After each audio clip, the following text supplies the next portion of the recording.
चलिए rolling. Mic नीचे करो भैया, माइक नीचे करो अपने अपने थोड़े थोड़े नीचे तो माइक के ऊपर तो का राजस्थान की विधानसभा का 16वीं विधानसभा का संक्षिप्त सत्र हुआ। सभी राजस्थान के नवनिर्वाचित विधायकों में से अधिकतर ने शपथ ली है विधायक के रूप में, और आज हमारे माननीय स्पीकर राजस्थान विधानसभा अध्यक्ष के पद के ऊपर श्री वासुदेव देवनानी जी जो है वो देवयानी जी निर्वाचित हुए सर्वसम्मति से। हम सब ने उनको बधाई दी है और उनसे ये आशा की है कि आप सब लोगों को समान दृष्टि से देख करके राजस्थान की जनता के जो मुद्दे हैं, वो जो विधायक जीत करके आए हैं, वो जो मुद्दे उठाएंगे उनको उठाने का पूरा अवसर प्रदान करें और उनके समाधान के लिए सरकार को निर्देशित करें। मैं समझता हूं कि प्रतिपक्ष हमेशा जो भी मुद्दे उठाता है उसमें ये परंपरा रही है कि विधानसभा के अध्यक्ष उनका पूरा उनको सपोर्ट करते हैं, पूरा उनका गार्जियनशिप करते हैं, उनको अवसर देते हैं। तो हमने भी देवयानी साहब से ये रिक्वेस्ट किया है और उन्होंने हमें आश्वस्त किया है कि मैं एक शिक्षक रहा हूं, इसलिए मैं कॉपी में जो लिखा हुआ है उसको देख करके उसमें मार्क्स दूंगा, न कि मैं विद्यार्थी का नाम देख करके।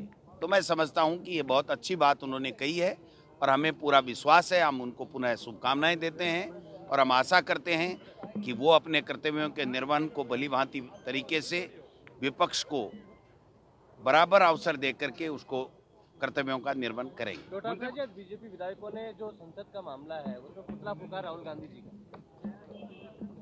ये तो उल्टे उल्टे काम करेंगे भैया।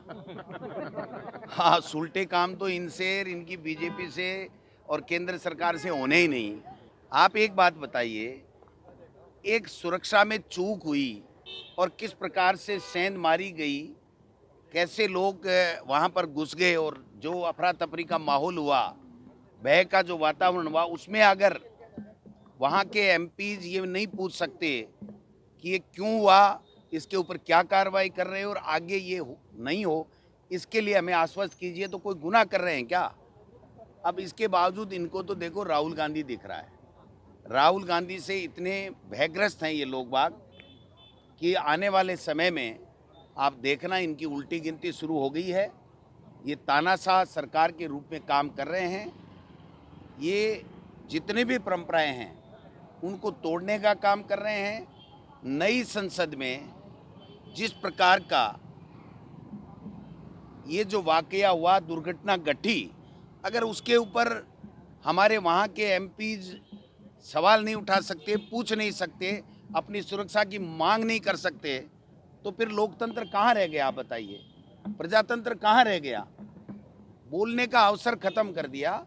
इससे ज़्यादा कोई बात नहीं हो सकती। 142-43 एमपीज को बाहर निकालना, पीछे से बिल लाना, उन बिल को पारित कराना, ये लोकतंत्र का एक तरीके से मजाक है। हम सब लोग इसका पुरजोर विरोध कर रहे हैं।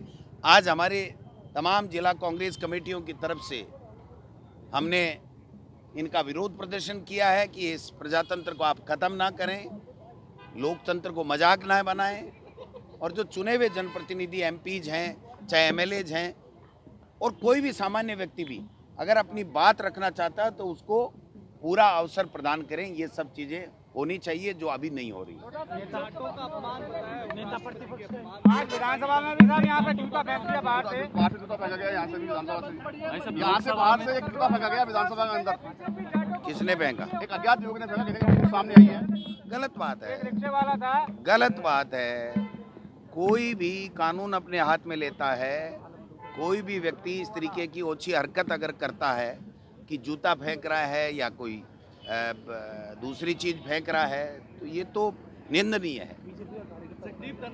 हो सकता है बीजेपी का कार्यकर्ता या किसका, मैं नहीं कहता इसके ऊपर, क्योंकि मेरे संज्ञान में नहीं है तो मैं किसी के ऊपर आरोप नहीं लगाता।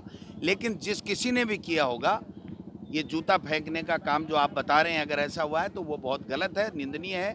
हम सब लोग इसकी निंदा करते हैं, क्योंकि ये पवित्र मंदिर है हमारा, और जनता की समस्याओं को उठाने के लिए, उनके समाधान के लिए हमको यहाँ भेजा गया है, और उसी के काम में आना चाहिए। नेता प्रतिपक्ष का इंतजार है। अब आप 19 को राजस्थान की विधानसभा के लिए आउट की गई है, उससे पहले आ जाएगा। संजय बाबू दादा हो गया